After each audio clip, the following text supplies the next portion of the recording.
Olá, tudo bem? Eu sou a Gia Espanholo e este é o seu Podnext. No episódio de hoje, nossa convidada nasceu em Indaiatuba, mas é Elias Faustense de coração. Ela é advogada, especialista em direito público e diz que carrega a missão de mostrar que a política pode ser feita com verdade, também com proximidade e afeto, sem perder a seriedade e a responsabilidade com a cidade. Minha entrevistada de hoje é Kathleen Vieira, mais conhecida como Doutora Kathleen. É vereadora e vice-presidente da Câmara da cidade de Elias Fausto. Tudo bem, Kathleen? Seja bem-vinda. Tudo bem, Gi? Eu agradeço o convite. Estou muito feliz de estar aqui com você para a gente poder bater um papo sobre o trabalho, sobre ideias, sobre o poder da mulher na política, em espaços de notoriedade. Eu agradeço muito o convite, estou muito feliz de estar aqui.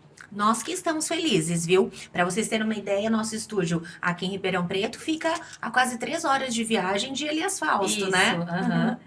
Pegamos uma estradinha aí, mas deu tudo certo, graças a Deus. E é sempre bom, não importa a distância, o importante é ter essa troca de experiências. Isso aí eu sou apaixonada. É verdade. Agora, Kathleen, me conta como foi esse seu início, né? Na vida pública. Você é a vereadora mais jovem de Elias Fausto? Sim, eu fui eleita com 24 anos, né? E foi uma novidade, na verdade. Não estava nos meus planos ser vereadora, nem disputar a eleição em 2020, que foi no ano da pandemia. Eu terminei minha faculdade no começo desse ano, de 2020, e eu tinha outros planos de mudar de cidade, estava estruturando aí alguma carreira fora da política.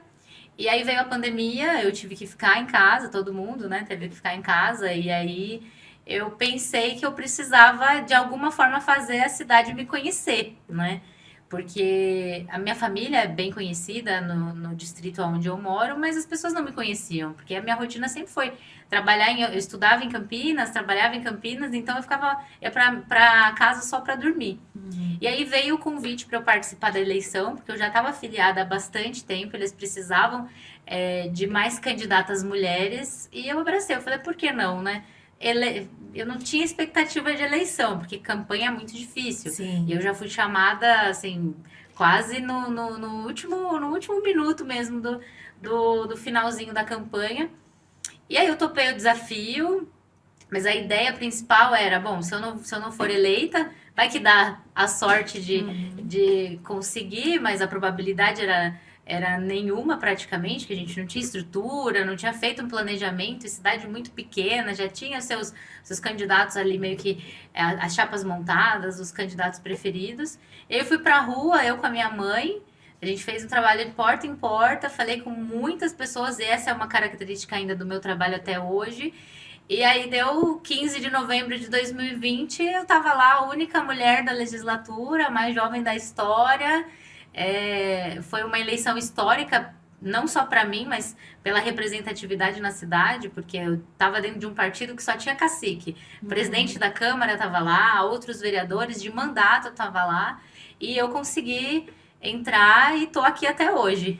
Olha que bacana. E o que te despertou para o interesse para a política, né? Tem já histórico na sua família? Me conta um pouquinho como que começou isso. Na verdade, eu sempre gostei de política, desde sempre. E eu sempre tive muita vontade de participar. Só que eu imaginava que isso aconteceria lá para quando eu tivesse meus 30 e poucos anos, né? Então eu tinha vontade de participar. Eu sempre fui muito ativa. Gostava muito de política, sempre debati muito política, mas nunca tive entrada direta, nunca trabalhei com ninguém da política. A minha avó já foi candidata, tenho alguns tios que também foram candidatos lá em Elias Fausto, mas eles nunca conseguiram a eleição, de fato. Então, assim, a veia, acho que tá um pouco no sangue mesmo. Então, sempre me despertou. E aí, quando eu tive essa oportunidade, ainda que não esperando a eleição, eu abracei. E, cara, foi a realização de um sonho, porque eu sempre imaginava que em algum momento isso aconteceria. Não imaginava que seria tão cedo, mas falei, bom, já tô aqui, agora eu vou fazer o que eu sei fazer de melhor, que é estar em contato com as pessoas, a minha faculdade também, minha profissão me ajuda muito dentro da política. e peguei gosto Olha, peguei gosto por ajudar outras pessoas. Eu acho que a política, ela é o centro de todas as coisas. Nossa vida é política, né? Em todos os setores, em todas as áreas. E mostrar isso, fazer as pessoas enxergarem a política de uma forma diferente, é uma das missões que eu entrei como vereadora e aos pouquinhos a gente tem conseguido. que bacana. E você, sendo mulher, é a única mulher da Câmara atualmente? Esse mandato não, esse mandato a gente conseguiu mais uma cadeira. Inclusive o MDB tem 2 cadeiras, nós somos em 11 vereadores. O MDB fez 2 cadeiras e as 2 são mulheres. Tem E eu o e mais uma mulher. Que legal. E o que que você sente? Você acha que tem aí uma resistência pelo fato de você ser mulher, ser jovem? É Tem. difícil para manter uma postura ali? É difícil Sim. ser aceita? Como que é? Foi muito difícil. O meu primeiro mandato foi marcado por muita luta mesmo. Eu enfrentei barreira desde o início. No início, eu era a situação do antigo governo, então isso me deu um pouquinho mais de liberdade para trabalhar, mas dentro da Câmara em si, como eram vereadores, na maioria homens, mais velhos, já estavam nos seus 3, 4 mandatos, já tinha ali um costume dentro de uma cidade pequena, foi muito difícil trazer essa refrigeração, essa coisa diferente. Eu enfrentei muita barreira. É difícil até você conseguir ocupar o espaço. O nosso espaço, infelizmente, por mais que a gente seja a maioria, né, as mulheres são a maioria, nesses espaços de poder, a gente tem que ser muito enérgica para conseguir ter voz, para as pessoas pararem e ouvirem. Então, o primeiro mandato foi bem complicado, foi bem difícil, mas a gente conseguiu desenvolver um trabalho. Às vezes a gente tem aquela fama de ser chata, de ser, né? Quando a gente tem pulso firme, mas é estritamente necessário, porque senão a gente não é respeitado. Muitos lugares, reuniões, às vezes a gente não era chamado. Tinha várias desses conchavos assim. A sensação era de que ninguém queria que a gente estivesse lá. Mas o espaço era meu, ninguém podia tirar, e a gente foi trazendo mais pessoas, levando essa mensagem para outras pessoas. E hoje a gente tem 2 mulheres, não sou só eu, agora somos 2. Então foi uma mensagem que não só a gente passa na Câmara, mas acho que a cidade gostou do trabalho de ter uma mulher trabalhando na Câmara, porque eu fui a 5ª mulher em 70, quase 80 anos de história de Elias Fausto. Já fazia um tempo que não tinha mulher na Câmara. Então, essa chegada de juventude, de mulher nesse espaço, eu acho que a cidade gostou bastante. Já teve prefeita, mulher? Não, ainda não. Esse é um sonho? Quem sabe, né? Se o povo votar e Deus permitir, quem sabe? A gente almeja em algum momento. Eu ainda tenho muita coisa para aprender, né? Mas eu acho que a cidade seria um grande avanço na cidade ter uma prefeita mulher, com certeza. Que legal. Agora, Kathleen, me conta um pouquinho sobre as suas bandeiras, né? Sei que você trabalha muito com a juventude, com a questão da mulher também, né? Segurança. Me conta um pouquinho sobre isso. Olha, eu falo que eu aprendi, na verdade, durante esses anos, que vereador de cidade pequena não tem muita bandeira. A bandeira são todas as bandeiras, né? O buraco na rua, a falta de iluminação, a questão da segurança. Então, isso acaba sendo a gente tem essas causas mais gerais, que são os problemas naturais da cidade, e como voz da oposição do último governo, as pessoas me procuram muito para ajudar a resolver esses problemas, e graças a Deus a gente tem conseguido ajudar bastante a prefeitura a resolver essas situações mais pontuais, mas o meu trabalho mesmo é focado nas mulheres, questão de conscientização, de amparo, de violência doméstica. Fiz um trabalho bem insistente nesse sentido. Segurança pública, eu fui instrutora da formação por mais nova que seja, a gente teve um concurso no primeiro mandato do antigo gestor. As 2 turmas da guarda, eu formei o pessoal na área do direito, então eu tenho um carinho muito grande. A segurança pública é uma pauta, a gente tem um trabalho bem focado com a Guarda Municipal, a Patrulha Maria da Penha. A juventude também, a gente tem trabalhado para fazer criar um espaço de desenvolvimento para eles, tanto de desenvolvimento pessoal quanto de trabalho, no geral. E educação, minha raiz é educação. Então eu sou apaixonada por essas pautas. A educação me fez estar aqui. Então tudo que é relacionado à conscientização, eu vou para as escolas, eu falo com os professores, com os alunos, com a galera mais nova que eu, adolescente, criança, estou sempre nesses espaços para poder levar conscientização. Se a gente pelo menos consegue salvar uma pessoa, eu acho que a gente já consegue mudar toda uma realidade também. E você sendo jovem, assim, acaba se tornando uma referência, né, Sim, para essa galera mais nova também. Se sim. você chegou, eles também podem chegar, né? Exatamente. Essa tem sido a minha missão também, porque eu sou fruto de escola pública, né? Sou formada, fui bolsista na faculdade, então tudo que eu conquistei até aqui foi com muito suor mesmo, e porque eu acreditei que eu tive professores que acreditavam em mim, que me ajudaram a desenvolver, e a gente tem que ter esse espaço e incentivar outras pessoas, porque não é fácil, né? Não é fácil para ninguém, mas a gente que tá na escola pública, que tem assim um certo contexto social, ter essa ascensão é mais difícil, mas não é impossível. Então, se a gente pode inspirar outras pessoas, como outras pessoas me inspiraram lá atrás, ser essa referência, para mim já tô com o meu dever cumprido. Você citou que estudou em escola pública, né, a vida toda. Isso. Como você analisa as escolas públicas hoje? Você acha que elas têm bastante a oferecer para o aluno, ou é um pouco de responsabilidade do aluno também de ser dedicado? Qual a análise que você faz? Nossa, esse é um debate muito complexo, né? É difícil falar um problema raiz. Eu acho que é um pouco dos dois. A gente precisa ter investimento em educação, desde da questão de políticas públicas, a valorização do professor é extremamente necessária, porque as coisas mudaram, né? As crianças já não são mais as mesmas, os adolescentes já não são mais os mesmos.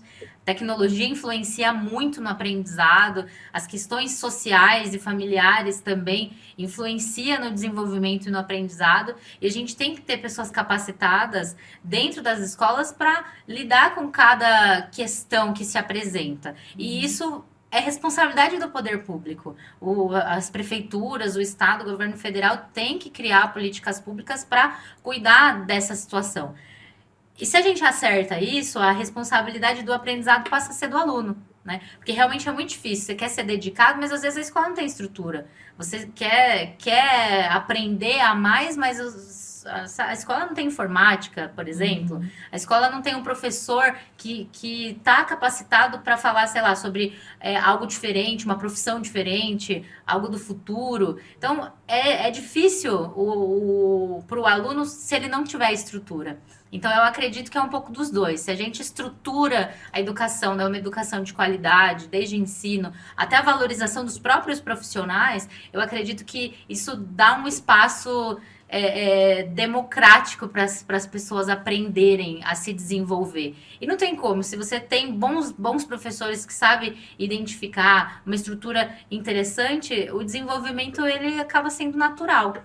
E aí fica a responsabilidade do aluno, mas ainda hoje no Brasil a gente precisa investir muito mais em educação, resolver vários problemas pontuais dos municípios, especialmente de pequeno porte, como é Elias Fausto. Hoje a gente tem 2 escolas estaduais lá, uma delas divide o espaço com o município. Então, assim, se não são os professores ali fazendo mais do que, fazendo muito com o pouco que eles têm, a nossa cidade estava esquecida. Não teria bons profissionais, não teriam bons alunos. Então a gente acaba fazendo muito com pouco. Se a gente tivesse mais oportunidade, eu acredito que a gente conseguiria resgatar muito mais outras pessoas, né? Muitos alunos. Mas eu vejo que hoje a educação no Brasil, ela passa por vários problemas. Mas os alunos também, a gente precisa achar uma forma, e eu acho que esse tem sido o desafio de todas as escolas no geral, de resgatar essas pessoas. Ser atrativa, né? Exatamente. A escola tá muito desatualizado, muita coisa está desatualizada. Eu fiz um trabalho numa escola estadual há uns meses atrás para falar sobre os perigos da internet. E aí, assim, os professores, eu também não tinha essa noção. Eu já imaginava, foi logo. A gente tem visto muita coisa acontecendo, né? crianças se suicidando por causa disso, aqueles fóruns da internet, agora ficou recente o tema da adultização, Sim. e foi um pouco antes dessa situação vir à tona. E aí a gente vai fazendo esse trabalho com eles e os professores não percebem que estão dentro, os diretores também não, dentro da escola, tem gente sendo aliciada em grupos do Discord. E assim, para os professores foi uma novidade, porque eu fui falando de temas, quem já entrou em um grupo já viu isso aqui, todo mundo já tinha entrado. E assim, são adolescentes, todo mundo já tinha visto algum conteúdo mais 18 em algum grupo de WhatsApp, já tinha visto alguma conversa envolvendo terrorismo, armas dentro do Discord. Então, numa cidade de 18 mil habitantes. Então, assim, é uma coisa que a gente tem que abrir os olhos para começar a se atualizar e cuidar desses alunos, porque senão as coisas vão ficar muito piores. Mas aí é um trabalho que a gente também já tem feito, com projetos de lei, com capacitação para secretarias, pensando nisso e pensando nessa geração que está vindo e precisa ter uma estrutura mínima para conseguir desenvolver de alguma forma. É o que você falou, é um assunto polêmico, né? Sim. E muito complicado mesmo para resolver. Precisa de muita coisa, né? Inclusive vontade política. Que hoje em dia é difícil de você encontrar, assim, a gente vê se os próprios políticos se empenhassem em fazer coisas não só para se manter eleitos, é óbvio que a gente está na política, a gente sabe que de 4 em 4 anos a gente tem que correr atrás de voto de eleição, mas a gente precisa começar a olhar que a gente está cuidando de outras pessoas. A decisão, eu sempre falo na minha cidade para as pessoas, vocês precisam acompanhar, vocês precisam estar perto do que acontece dentro, do que os vereadores que vocês votam, você não precisa ter votado em mim. Só que o que eu decido lá dentro impacta você, impacta teu filho, impacta tua família. Então, a gente tem que ter essa consciência, porque está na nossa mão, né? Está na mão dos vereadores, dos prefeitos, dos deputados, do presidente, dos governadores. Então, a gente tem que passar essa mensagem para as pessoas, né? E não tem como a gente fazer isso sem mudar o rumo da política também. Uhum. Qual é o principal problema ou desafio de Elias Fausto hoje como município? Olha, são vários Muitos. São muitos problemas. A gente é uma cidade de número pequena, mas de extensão de território muito grande. Então a gente está do lado de cidades como Campinas, Indaiatuba, tem Capivari que está ali com a gente, Montemor, Salto também que tá ali do ladinho. A gente tem um território muito grande e a maior parcela disso é a área rural.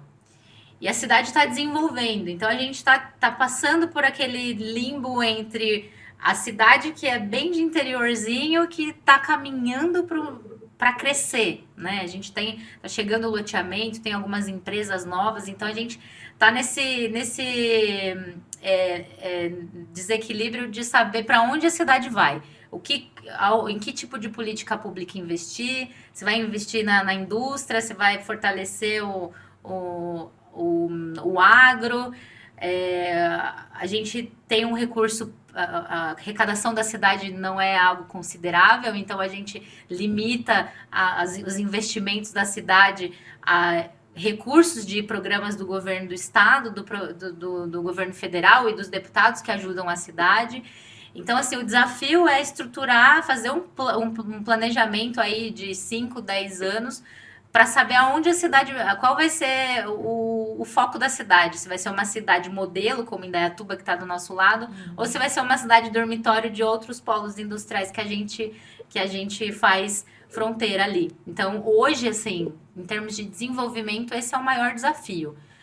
Estruturar a cidade para o crescimento que a gente já tem esperado aí de 5, 10 anos que vai acontecer, natural. E aí passa por segurança pública, passa por saúde, passa por educação, infraestrutura, sistema viário. A gente está tendo muita dificuldade porque realmente a cidade já tem aumentado o fluxo de pessoas, de carros, e empresa, transporte público. Então, esses são os inúmeros desafios de Elias Falls que, se resumindo só, fica muito...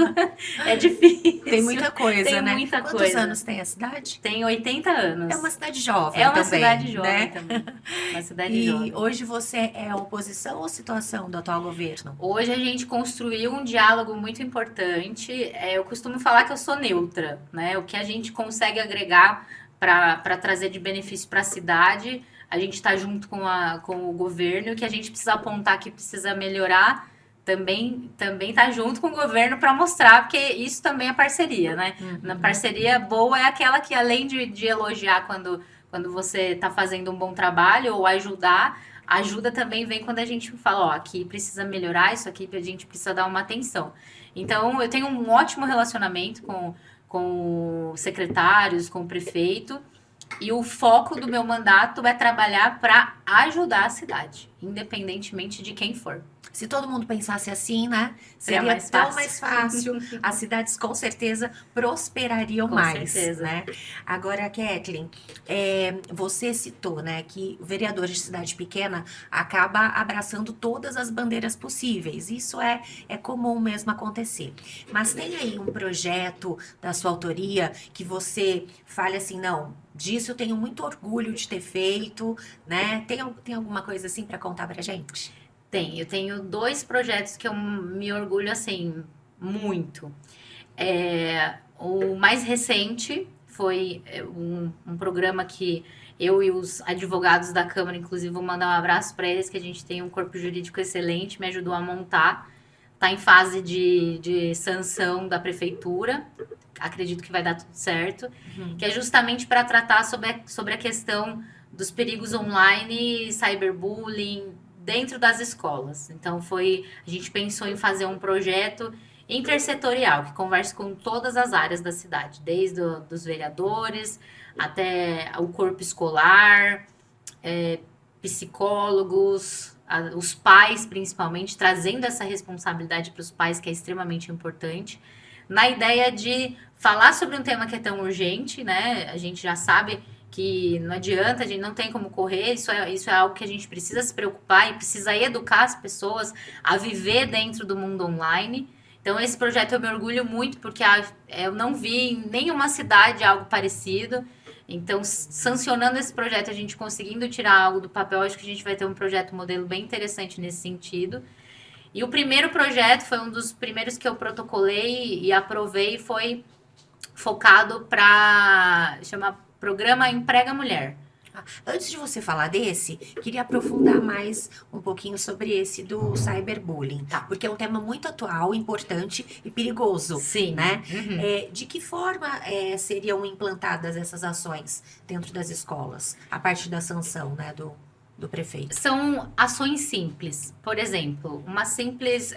algo que eu fiz pontual, que a diretora da escola estadual me chamou para fazer, acontecer sempre. Ter um momento de bate-papo, de você sentar e falar, reunir os alunos e falar assim, ó, a internet funciona assim, isso está acontecendo, vocês já tiveram contato com isso? Como foi o contato de vocês com isso? O que está acontecendo ali? O que você tem para passar de experiência também para a gente? Uma troca mútua, desde com palestras, oficinas, algo nesse sentido, para conscientizar. A outra parte de capacitação dos professores, para eles aprenderem a identificar alunos que estão sofrendo bullying, alguém que está sendo, sei lá, de repente chantageado dentro da internet, ou vítima de algum tipo de exploração sexual infantil, algo que acontece, fazer essa preparação com o corpo docente e, paralelo a isso, envolver os pais na responsabilidade de participar dessas ações, de repente fazer capacitações com os pais também, trazer os pais para o ambiente escolar para entender, olha, teu filho tá acontecendo isso com ele, a gente está monitorando a situação e a sua responsabilidade é essa. Se você não lidar com isso, não trazer um retorno, a gente encaminha para o conselho tutelar, a gente toma alguma medida administrativa, porque é sua obrigação também de se responsabilizar por aquilo que teu filho tem feito das dependências escolares ou fora dela, entendeu? Então, basicamente, assim, é um resumão para você entender como a gente pensou em intercalar, porque não adianta só a gente trazer essa pauta para a escola e deixar a casa fora, né? A gente tem que achar uma forma de trazer os pais que são responsáveis para entender também como funciona, porque às vezes o pai nem sabe mexer no celular ou a mãe não fica fora o dia inteiro trabalhando, deixa o filho cuidando às vezes do outro irmão, ou, enfim, são várias realidades, né? E às vezes não tem tempo, não tem como fazer esse cuidado de perto. Então, a escola tendo essa possibilidade de monitorar e fazer esse trabalho junto com os alunos, trazendo os pais, eu não vejo como dar errado. Ações educativas, de orientação, né, são importantes mesmo. Sim. Aí você estava me contando do outro projeto que é o Emprega Mulher. Emprega Mulher. O projeto Emprega Mulher nasceu da necessidade de criar formas de romper o ciclo da violência doméstica. Então, hoje, a maior parte das mulheres que ficam em relacionamentos abusivos é porque tem alguma dependência, ou, claro, emocional, psicológica, mas financeira, por causa dos filhos, da família, ou às vezes porque largou o emprego, parou de se capacitar para cuidar da casa, para cuidar dos filhos, e aí, como que o único sustento é o marido, o único sustento é o namorado, e faz o que depois? Sim. Né? Fica a ver navios? Então, esse projeto saiu dessa necessidade. E aí a gente criou esse programa, destinando uma porcentagem de vagas de capacitação prioritárias para mulheres no município que são vítimas de violência doméstica, nos cursos que a prefeitura fornecer e nas vagas de empregos que aparecerem no balcão de empregos da prefeitura. E aí fazer um trabalho de capacitação, de incentivo ao empreendedorismo, aulas e oficinas, conscientização sobre a questão da violência doméstica. Basicamente, um resumão desse projeto é isso. E para mim, ele traz um senso de dever cumprido. Porque a minha mãe foi vítima de violência doméstica e eu era muito pequena quando ela separou do meu pai. Só que a minha mãe não tinha respaldo nem da justiça, porque quando ela se separou, a gente não tinha esses avanços que a gente tem hoje sobre esse assunto. E a minha mãe sofreu bastante para sustentar a gente, né? Minha mãe é uma guerreira, não tem nem o que falar. Mas se a gente puder usar essa experiência para auxiliar outras mulheres, como eu disse, é a minha missão. Então, esse projeto, para mim, é o meu pupilo, é o que eu mais me orgulho até hoje de falar, olha, eu sou vereadora e eu consegui fazer isso aqui. E é bacana você contar, expor isso, né, publicamente, de que sua mãe passou por essa situação, porque muitas vezes a mulher acaba até escondendo, né, não procura ajuda e esconde, até por vergonha. Sim. Vergonha, o julgamento da própria família, do círculo de que a pessoa estava acostumada. Porque ou você rompe o ciclo de violência doméstica, e se você volta, você gosta de apanhar, né? Que é algo que a gente ouve bastante, ou ó lá, separou. Hoje, eu percebo, acho que na época da minha mãe era muito pior. Que na época a minha avó foi contrária à separação, depois a minha avó se acostumou, porque tinha aquela, nossa, casamento eterno e você tem que aguentar até violências. Hoje, graças a Deus, e muito trabalho, né? As pessoas já estão conseguindo desmistificar que, ok, o casamento é algo importante, mas se tem violência, se tem abuso, é algo que você tem possibilidade e tem que pedir ajuda para conseguir sair. Então, é difícil para a mulher. Não só sair da violência, do ciclo ali, enfim, por causa do julgamento. Mas as instituições estão aprendendo agora a lidar com esse tipo de situação. Desde você... É vergonhoso para você ir numa delegacia e ter que denunciar Hoje a gente tem delegacias especializadas, hoje tem várias leis que foram aprovadas para trazer um acolhimento importante, necessário para as mulheres, mas ainda assim é um passo que é muito difícil. Você tem que ter uma rede de apoio, tem que ter alguém que você consiga socorro quando você precisa. Não é fácil, é bem difícil, mas se a gente consegue. E é um trabalho de formiguinha. A gente vai conscientizando aqui, a gente vai mudando alguma coisa ali, vai ensinando outras mulheres a ajudar outras mulheres para que outras pessoas não passem pelo que a minha mãe, infelizmente, passou. Né? Muito bem. Kathleen, a gente já caminha para o final do nosso episódio, mas antes de finalizar, eu queria que você falasse o seguinte: a gente tem casos dos mais variados aí, envolvendo corrupção na política, né, envolvendo tantos problemas. Temos agora, mais recentemente, a condenação do ex-presidente Jair Bolsonaro. Enfim, são tantas coisas que acontecem na política que acabam desanimando muitas vezes, né? Então, quero saber de você, no seu segundo mandato, já está experiente, né? Já entendeu como as coisas funcionam dentro da política.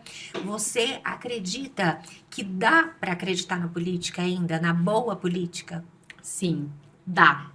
Dá para acreditar na boa política, mas depende de quem vota nos políticos. Eu costumo falar que as pessoas... A gente reclama muito, né? O cenário político brasileiro é muito instável e às vezes nem eu consigo defender, né? Eu, como política, sou muito crítica justamente por conhecer como as coisas funcionam. Mas eu sempre falo para as pessoas... Eu não me fiz vereadora. Foram as pessoas que votaram em mim. Da mesma forma como o presidente não se fez presidente, o governador não se fez presidente sozinho, deputados nos fazem deputados. Tem pessoas que votam. Então, assim, o seu voto, o voto de cada um é muito importante. Se a gente está insatisfeito, a gente precisa aprender a votar. Não votar em quem promete troca de favor, porque é isso que alimenta a má política. O Brasil está dessa forma por conta disso. Então, claro, a gente tem muita responsabilidade, os políticos têm muita responsabilidade nos rumos que o Brasil toma. Isso é fato. Mas se esses políticos que são ruins, que a gente sabe, as pessoas sabem, nas cidades, nos estados, todo mundo sabe, o político que realmente trabalha, o político que se importa realmente com as pessoas, todo mundo sabe. E por que votam? Não é? Com certeza. Por quê? Qual é o benefício que você está ganhando votando numa pessoa, numa bandeira que não está preocupado com o seu dia a dia?